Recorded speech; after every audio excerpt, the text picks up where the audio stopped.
Surprise, surprise, surprise. We are actually back for another episode after the 100th episode, and I thought that we're going to take a break, right? Say, look for some sponsors and everything, and then somehow I don't have the idea that it will happen so fast. Oh, yeah. That was And a then- really nice surprise. Correct. The next thing we know is like, hey, we are back in the studio with 101 episode today. How are you feeling? Still recovering from Chinese New Year. Yeah, so much more to recover. I'm actually quite glad to be back at the studio after all the whole, Christmas festive, then New Year, then Chinese New Year. There's no settling down. Yeah. And finally, it's actually quite nice to start our podcast with like going back into the routine kind of thing that I thought like quite nice lah, Yeah, it's just aeroplane mode, everything, chill, and like zero in, right? Your brain can actually just zero in into one topic lah, so to speak. Yeah. So in today's episode, we're going to start with some may call it a bit deep episode. We're going to start with preconceived notions.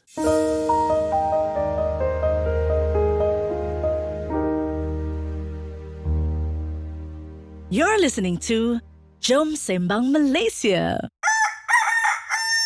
So Ju, do you know the big word? I think it's a big word, preconceived notions, but I couldn't think of another better word to explain what we want to talk about. So yeah, do you understand your understanding of preconceived notions? Okay, let me try and break it down lah. From Juwita's definitions, dictionary of definitions, preconceived is something that is some thoughts that you have before knowing actually what the reality is. Yeah. Right? So yeah, when we say your preconceived ideas or what you think somebody is like or what you think a place is like. Maybe from hearing about the place from others or maybe what you've processed from what you've seen on the news or TV. So I think the idea of talking about this topic is because after all the festive, there's so many people I met. And I still realize that everyone have a preconceived notions of many things that might actually destroy our life. Oh, okay. So like very simple stuff like somehow their memory be fuzzy. They say, Gina, I believe you like chocolate cake. I was like, God, I'm allergic to chocolate, right? And then when you have a friend who knows you 20 years, tell you, you like chocolate cake, right? And then you're like, my brain, right, can quickly flashback to the 20 years I know her. At which point in my life, in my encounter you, that I say I like chocolate or I've eaten chocolate like crazy in front of you or what. No. And yet you present me with the most expensive chocolate cake and here I'm going, the most I can take is one spoon because I might get dizzy afterwards. Yeah. And then when you tell them, they get upset. But the good thing is you tell them. Yeah, but they get upset. So I think for me, right, in that situation, I remember a split second, should I just tell her I'm allergic or should I just take one spoon or should I just eat everything and just go home and be sick? Because of the 20 years of friendship. So that was like one of the incidents that when it happened, I thought, wow, there's a lot of preconceived notions about things that we think we know or we assume. Or over the years, our memory get like fuzz up with 101 things and different people, you remember different people like different things. And how it can actually destroy certain things in life. Like, for example, if you have went through all the trouble to get me chocolate and then I say I'm allergic, it's going to be spark up some, like, I went and saved like, RSVP, blah, blah, blah, QR, and get the cake. And then you suddenly like, since when you're allergic to chocolate? Yeah, so I actually have the same kind of thing. Christmas, right? When you get presents, I tend to get a lot of snacks and healthy snacks. And Healthy some of snacks it, seems to work for you. but I'm not a snacker, right? I'm not a snacker. Yeah. But for some reason, people think I snack. And maybe they think I need to snack because I used to have gastric. So I had gastric supposedly it was gastric for 8 years. And everybody tells me, oh, you gotta fill in between lah. So this preconceived notion that I snack. And then they discover, oh, it's not. It actually was gallstones. But I still get healthy snacks for Christmas. And it's like, okay. The good side is it's healthy. I suppose yeah, that's true. But I still look at it and I'm like, there's so many things to finish inside the larder. So yeah, I think the other thing like during Chinese New Year, then we see a baby coming in pink and you just assume it's a girl. Oh.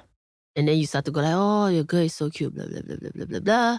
And then like treating everyone in the room, treating the baby as a girl just because she's dressed in something pink. Only to find out it's a guy. And then what happens after that? There's awkward And silence. then, no, if it was awkward silence, it's still okay. Oh, then? But you have a generation who's like, Aya, why you dress Oh, your no. kid in pink then you shouldn't ma, not my fault ma.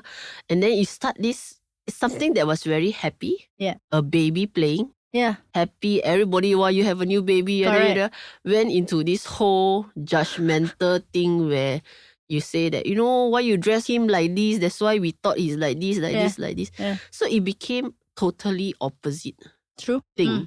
But it triggered my thinking on who in the first place sorted that blue must be boy, pink must be girl. Do you know, actually it would be very interesting to go and Google and find out, like where did this come from? You see, for me, right, I would just think aloud, like, where did it come from? No, for Juwita, she will have to Google it.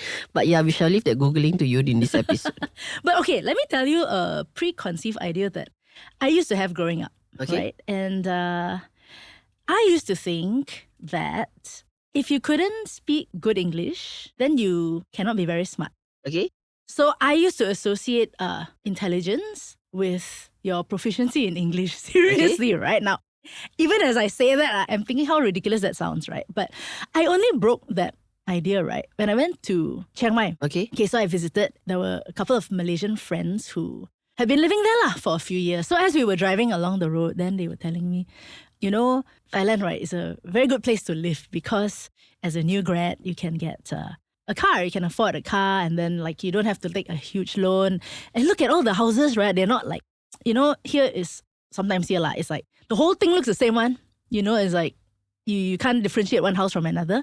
Whereas there, it's a bit more art into their house building. And he was telling me how artistic and how he enjoyed that, you know, not say standard of living, but that level of happiness lah. Okay. Where they were there. I mean, he was there to work lah, so it wasn't like he had migrated or something. But in that point, right, it like cracked open my idea that, Thais don't speak English, what? But they're so smart, huh? Then I realized my preconceived notion, where did it come from? I think mainly maybe from schools. Because when I was growing up, somehow if you can speak English, it just shows that you are more superior. Yeah, but where did that come from? Maybe, okay, rewind back. Might have came from British. I also think so Running lah. us lah. Oh, you can speak English means you're good friend with British means you're up there lah. Or maybe, huh? Because if you cannot... You can rub shoulders. Yeah, you can rub shoulders. And they might treat you better because you can speak their language. So you become the orang tengah between the so-called higher class and lower class. Okay. So that might be where it comes from lah. Yeah, but I mean, it's like that lah. Sometimes these preconceived notions, right, I think it comes from your background, your history, which might be totally different from another person's culture or life story, right? Then after that, just in this experience, right, I thought about it. The French are not stupid. They don't speak English, they don't bother to speak English to you, right? I mean, they can, but it's really not that. I mean, half the world doesn't speak English, Japanese. But I was in this bubble that was just a reality to me, and I didn't even notice until that happened, that thing. But at least it happened. But it's interesting that you mentioned it's based on our background and upbringing. So for example, it could be something that is very simple, like use a mug for coffee. And then if you go to a Chinese household, the fella use a glass. And they say, you stupid, use a glass for coffee, you know, the glass might break, blah, blah, blah. It comes with a different background. But the Chinese fella is like, hey, I use a glass for tea, why can't I use it for coffee? And then you create there's a judgment and then there's a friction. Right. So like from my background, let's say I'm the person who must use a mug wala, okay? I look at you like, no brain, no one drink coffee with a glass. You know what if the glass break and then you burn yourself? Okay. How are you supposed to hold the Chinese teacup? Like it's so small size, the size is not correct, the material is not correct. Okay. You know, so it could be like that kind of a concept. And you know, that's how I look at it because let's say I'm brought up that way. Western, right? But then the other side, the auntie say, I use the same teacup for everything. Right, So but some what's the people will problem? even say, but different taste. You spoil the cup by using a different Correct. taste for it. But then how do you figure, like when you go to the cafes, like this morning when we had coffee, my latte was served in a glass. Yeah, now it's called hipster glass. Okay. Can see through one. It's not a Chinese tea glass.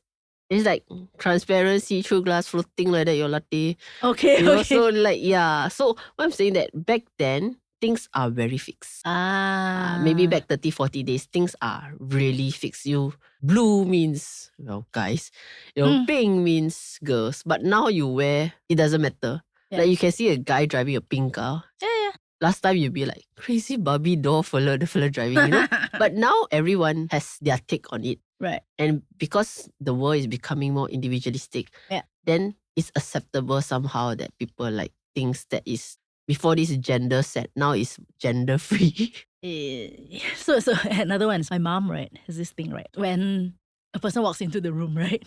If he or she has long hair, she automatically thinks it's a lady. Sometimes when you walk in with short hair and then she's like, that one's a girl or boy. A guy. Yeah. Oh, we always have this conversation until today, right?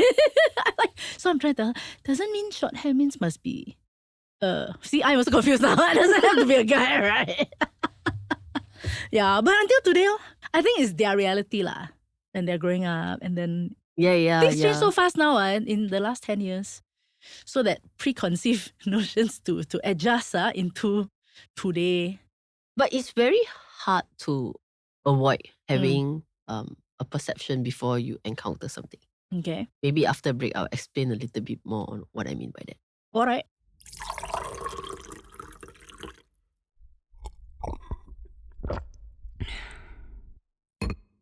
Today's episode is brought to you by a hidden gem in Penang. Introducing Joy Luck Penang.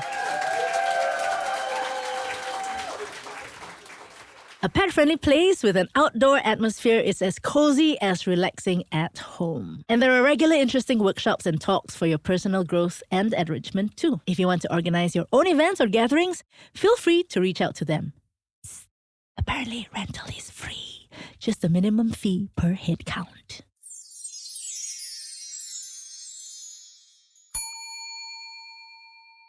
So right, during Chinese New Year, there's this interesting conversation. I don't know about your Chinese New Year. My Chinese New Year has this big giant space where 30 people trying to have conversation. Then you have like groups of 3 or 4. And it happened to be this 3 odd lady that don't always talk together one. I don't know how we end up talking together. I was passing by, then I stopped. Okay. They are all young mothers. And so they were talking about kids wanting to call themselves it. Daddy, mommy, I'm a it. I'm not he, I'm a she, I'm an animal. Oh. And then, so I stopped. How old are these kids again? 9, 8, 9, 10. Okay. So I stopped lah. I said, hey, what is this interesting? Because I'm a writer, right? So we are always talking about she, he, they. It was like, walao, I have encountered situations where adults insist on I'm they, I'm he and she, they, okay? I have never encountered someone who say I'm a it. Okay. Even more less when it's a kid. Yeah. Going like, mom, I associate myself as an animal. You must call me it. Okay. And I stopped and I went, wait, can we have this conversation? Yeah. So apparently, there's this trend where we always assume boy, girl, the most they. Yeah. They also, it took us a few years to accept. It was a totally different thing. And I asked the parents, like, what are your feelings? She said, it's like, she tell me, mommy, some people who get married got no kids. They have puppy. It's a it, right? So I'm your it lah. Like, treat me like an animal, okay? Means I don't have to work one. You must treat me because animals don't work. They feed me, we play. Okay, never mind. Like, like the pet. It's like they imagine themselves like a pet dog or a pet cat. Oh, and then they just said, so I'm a it mom, I don't work one, and stuff like that. So yeah, I remember it blowing my mind a little bit. It's not just the age. It's the fact that I just went, we are humans, then how to eat, how to animal, like, and then the parents have decided to just accept it lah. Embrace. Because the kid also started to act like a it. Oh no. Like, I think you that's must feed me my food, okay? I don't get my own food because pets don't get their own food.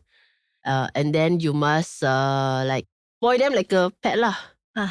So for me, immediately triggered a whole either thoughts of mine, like, oh, there's a generation who is like thinking themselves as a pet, therefore they are a little bit sitting down there waiting to be spoiled or waiting to be taken care of and then waiting to be played with. Yeah. And it just blew my mind. Okay, so you are linking this to preconceived ideas because you are wondering whether or not I'll be real about this, we cannot accept it because we have preconceived ideas. Correct. I have the ideas that if you're a kid, you're human, you're human. I don't think that's a preconceived idea though. I think that's... It's like long-rooted idea is, Yeah, I'm trying to say that you can see the transition where we say a guy is a guy, a girl is a girl. And then when they come along, somehow we manage to adopt and say, okay, we can take they. Yeah. Okay. But I stop at when it goes to it. So there are some preconceived notions that I cannot change. For myself, at least. Like I cannot, in my brain, like the reality cannot switch. Okay. And it might be something dangerous lah. To switch or to not switch? Yeah, to switch or to not switch is the question, right? Yeah. Then I went home and thinking like, at what point or at what level or boundaries do I have in switching my preconceived ideas? When the world challenges me, then I'm like, am I not accepting by not being open to this idea? Yeah. Which seems to be happening quite a lot. Okay. Yeah. Or am I being very traditional and saying no? Like, but by saying no, am I locking myself from new experience, or am I being like the old dinosaur that's going to be like ancient days? Okay, so this brings me to a rather recent conversation, as recent as in last year. I think I was talking to my brother about, remember we had an episode about Gen Z, right? Gen Z, and then it started offline, an entire other conversation lah about Gen Z, how they communicate versus how we communicate, and then things like emails, right? Whether or not they are too casual with their emails, right? So then my brother said something about, but if you look at it, in the generation before us, they were extremely formal, correct? In their emails. Now we go like, hi, here, how are you? Like, or we don't even say how are you, like, hi there, this is a blah, blah, blah, attached, blah, blah, blah, right? Our emails. And therefore, if the next generation is even more casual they about don't have hi there. They just when this is blah, blah, blah, blah, blah. Or whatever lah, yeah. But we say that, ayo, they're so terrible. Then actually, is it actually really bad? Or is it just because we have this way of doing things that we feel that it's got to carry on for posterity? You know what I mean? Like, and actually there is no big reason why we have to keep this formal thing, right? Or our version of formal or semi-formal or acceptable email etiquette, so to speak, is then the issue with us for saying that, oh, it shouldn't be done this way. And it could even be things like, double spacing. How we cannot tahan, right? But the generation before us, it's wrong to not double space. Yeah. So things like that is also, I mean, for but me, I think that's more like a development of language. I would see it as a development of language. Correct lah. But you're preconceived, you're stuck in that zone. I mean, I would rather talk about that before I venture into changing to I'm an it lah. And this is not even just I'm it because I'm not he or she, but I am animal. No, that was, I think, is like totally different, dangerous. I don't know I can accept or not lah. Because yeah, you can accept, but what happens to the human race after that? I cannot imagine what's going to happen down the line. Like your whole survival of the human race. It opens up a totally different dimension of, for example, right? Does it mean that they having sex with animals because they're eat? Oh, what happens like, oh, so you're going to have like people crawling around the street like, that's like, and it could go there, no? It really could. It really could. But it was a serious conversation because they even show me reels of other kids announcing it on their TikTok. So it was like I won't say phenomena, but it's really happening lah. There's a documentation of stuff. And it's not a fantasy thing, right? It's not like, I also used to have imaginary thing lah when I was a kid, like, oh, I'm a prisoner, or well, but that would last not in my reality, right? It's just in that time, in that play mode. Correct. So yeah, it's just quite interesting. But let's that thing it itself blow us off the mind already. So let's go into something more practical. Like what I really think that we always think that people who drive big cars are rich. Oh, people who live in expensive places are rich. Okay. Yeah. But recently there is a lot of trending viral reels that talks about or shows how they turn their flats into luxury homes. Okay. Flats, the walk-ups flats. Yeah. And you go inside, the house is probably nicer than my house. Okay. Like they turn it into a hotel luxury with a marble tabletop, an island, and then toilets that is like hotel toilets and stuff like that. Yeah. And I remember looking at it that I was asking myself, if I have to choose, I'd rather stay in the flat with this comfort, luxury feel than staying at maybe Bangsa or some Mount Kiara, and then the house so big, but if inside I cannot afford to do decoration. Yeah. So that itself really blew my mind because lately the trending part was a lot of flats like 65,000 ringgit flats, you know? Yeah. People are buying low-cost flat Yeah. and turning them into a condo inside. Yeah. Actually, it's very interesting you're saying that because just last week, just a couple of days ago, we were talking about somebody having a house and it was a rather old house and whether to, she said, oh, I rather just, oh yeah, it was her mother's place. Her mother had passed away. Okay. And then she was wondering, do I really want to move back to that House. city first of all, Okay. just because there's a house there? Okay, fair enough. Yeah. And then it's an old house, needs a lot of work. And somehow it just got me thinking about exactly this lah. Why do you want to sink money into an old house where you have to do all the repairs? Why don't you just buy a new one? But then I thought about it. If you buy a new one, then you have to spend money to make it. Furnish it, yeah. To make it, if you want to make it atas or whatever. But if you just use that old building already and make it into the inside, you want to renovate and just make it your beautiful place. Actually, do people see the outside more or the inside more? It's you living in there, what? I think that's the thing. We care more about the people who's coming to the house than us who's living in it.